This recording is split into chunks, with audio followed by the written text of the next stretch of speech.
Hola, aficionados al automovilismo deportivo. Una vez más, Fórmula 1 desde el diván. Hoy vamos a analizar todo lo más importante que sucedió en la segunda carrera del campeonato en Imola, Italia. Por supuesto, la victoria de Max Verstappen, el desempeño de Checo Pérez, el segundo lugar de Lewis Hamilton y el tercero de un increíble Lando Norris. Antes de continuar, por favor, suscríbete al canal, dale clic a la campanita para poder recibir información tanto de Fórmula 1, que el campeonato se está poniendo cada vez más interesante, como de industria automotriz y consejos de conducción segura. Sin más, vamos a iniciar. Empezando, por supuesto, por el extraordinario trabajo de Max Verstappen que lo llevó a su primera victoria del campeonato y a demostrar que realmente es un contendiente por este campeonato mundial. En el momento que se apagan las luces, Max arranca muchísimo mejor que Lewis Hamilton y que Checo Pérez, que van, digamos, en el carril del medio y el derecho. Max se va por el carril izquierdo. Se empareja donde empieza la curva y de hecho vamos a utilizar esta misma escena para comparar después con el accidente que tuvieron George Russell y Valtteri Bottas. Llegan a la primera chicana y llegan prácticamente juntos y es un momento muy interesante porque ninguno de los dos realmente sabe en dónde se acaba la adherencia, en qué punto está la adherencia de la pista. Los dos están llegando prácticamente a adivinar hasta dónde pueden frenar basados simplemente en lo que están sintiendo de su auto. Entran prácticamente parejos y Max entra por dentro y deja ir el auto de tal manera que inevitablemente saca a Lewis Hamilton para la curva al lado derecho de la chicana y entonces Lewis Hamilton pasa encima de los lavaderos con la posibilidad de dañar su auto. La suerte que tiene Lewis Hamilton se empieza a demostrar desde ese momento. El auto no se daña, el piso plano de su auto no se daña y es capaz de continuar y seguir peleando por la posición hasta que cometió él un error. Y este es el segundo tema inevitable, la suerte extraordinaria de Lewis Hamilton. Es rarísimo que lo veamos cometer un error. Es un piloto preciso, rápido, seguro, que siempre maneja perfectamente sus llantas, que siempre tiene un extra para el final cuando parece o cuando todos pensamos que ya no tiene llantas, que ya no tiene manera de responder. De todas maneras, se encuentra la forma de hacer la vuelta más rápida, de todas maneras, se encuentra la manera de responder a cualquier ataque y de mantenerse adelante.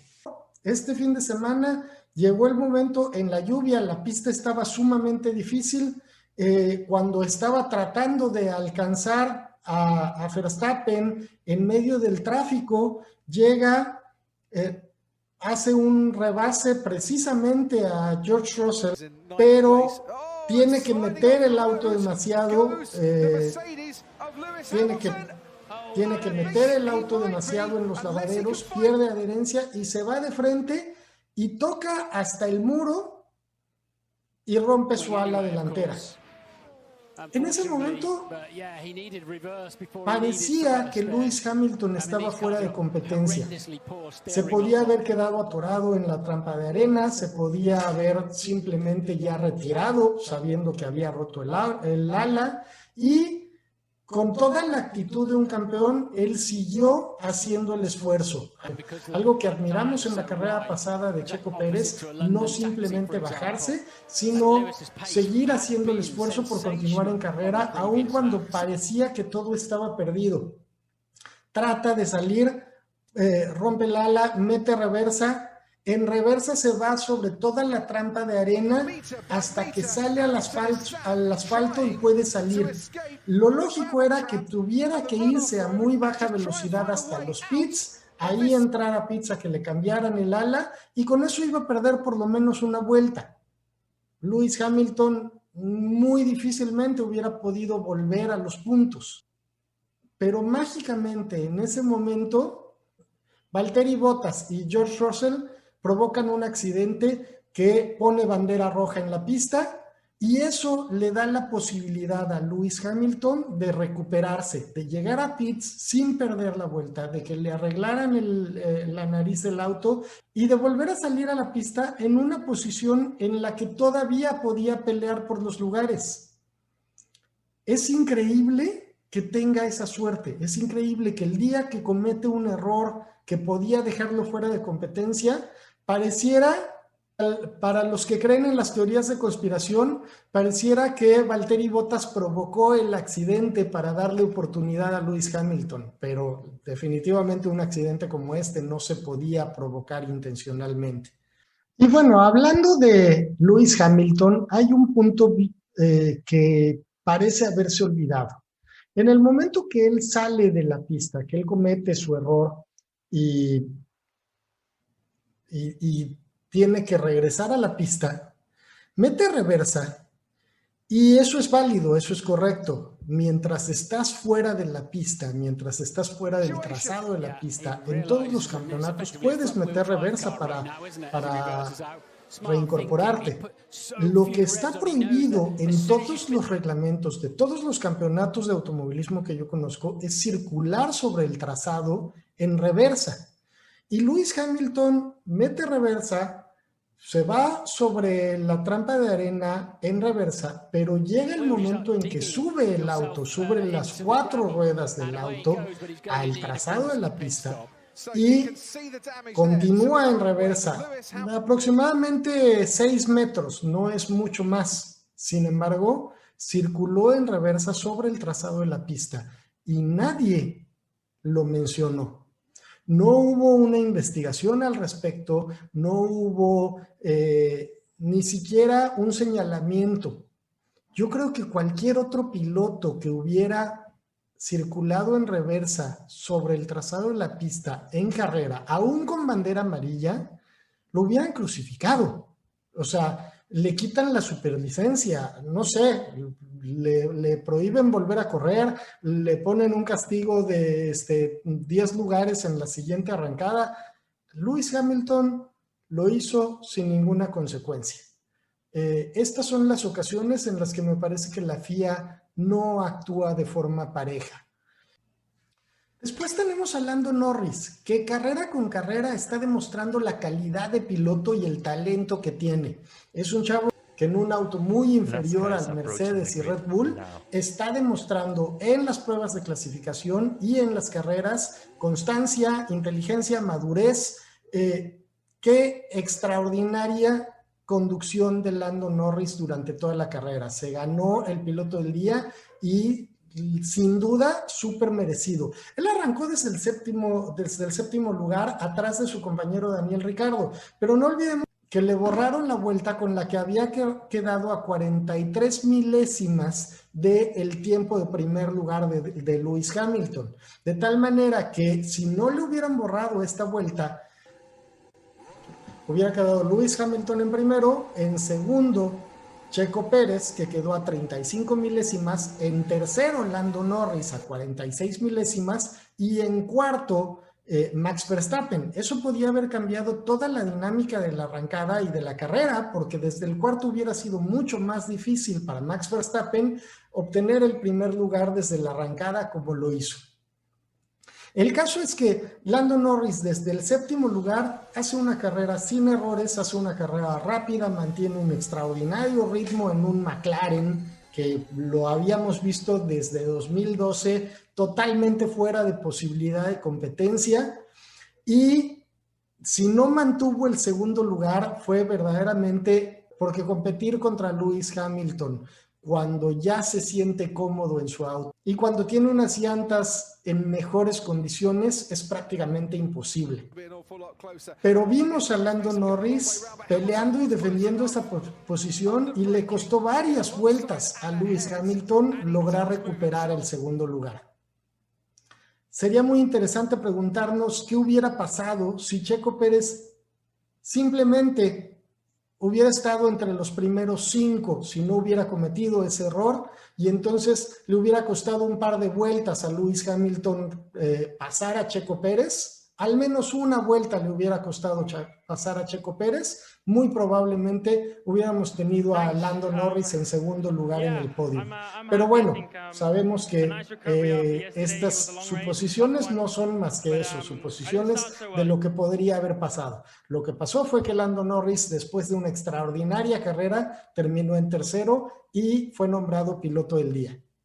Leclerc y Sainz, después de haber arrancado en cuarto y 11º respectivamente, hicieron carreras inteligentes, seguras, fueron avanzando. Bueno, Sainz fue avanzando, Leclerc simplemente se mantuvo en la posición y para beneplácito de todos los aficionados a Ferrari y sobre todo para festejar que estaban prácticamente corriendo en casa, terminaron en cuarto y quinto lugar.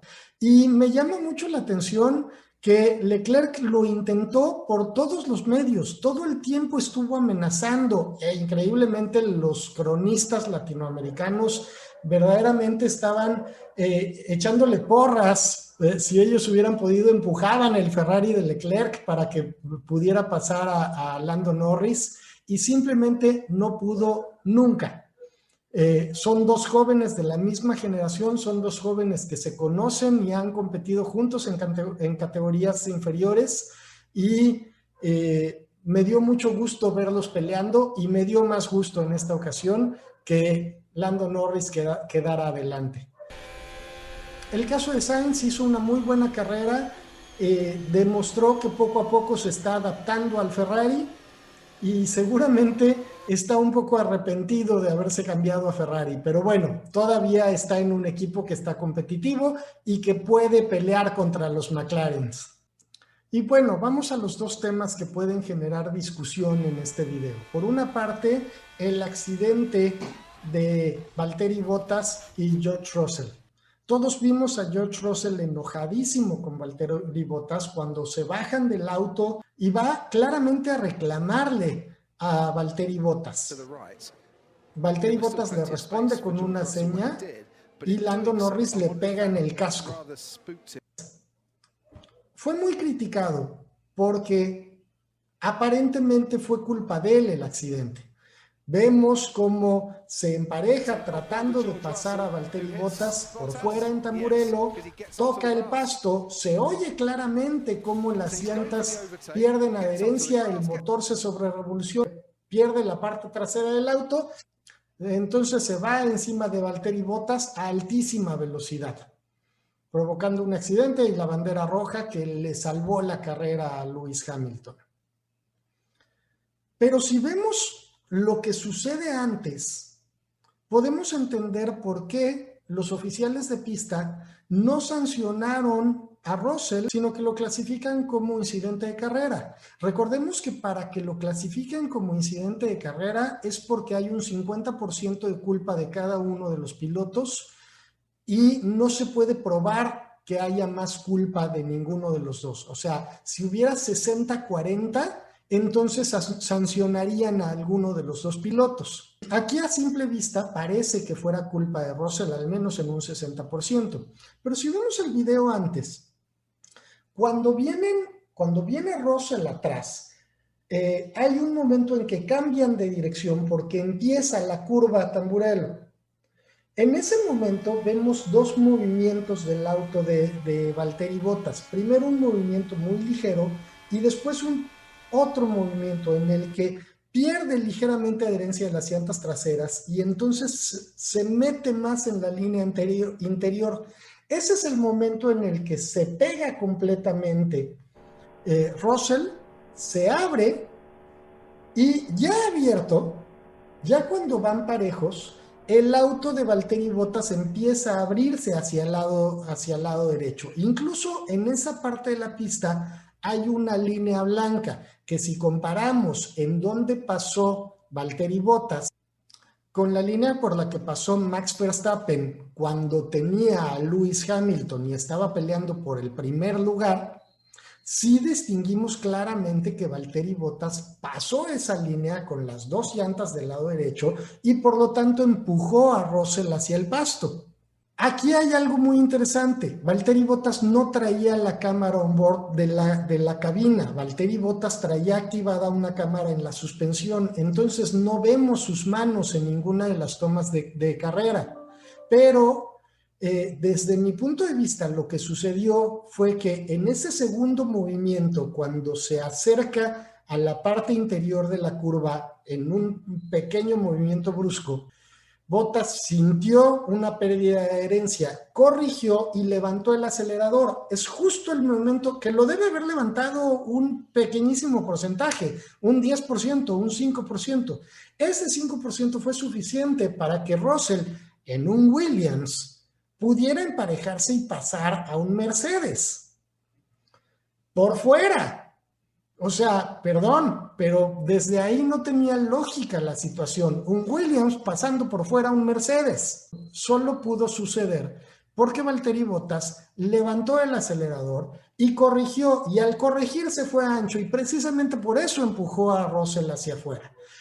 Como eso no se puede comprobar porque no hay una toma interior, y aunque sin duda tenían la telemetría, probablemente decidieron no usarla para sancionar a Valtteri Bottas, es que los oficiales lo clasifican como 50% culpa de cada uno.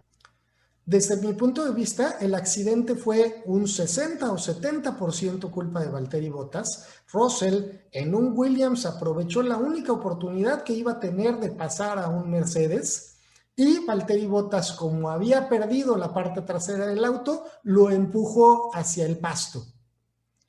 Díganme ustedes qué opinan, coméntenme y si están de acuerdo o si no, pero pongan atención en ese punto, cómo se mueve el auto antes, cuando todavía vienen atrás, cómo se le mueve 2 veces el auto a Bottas.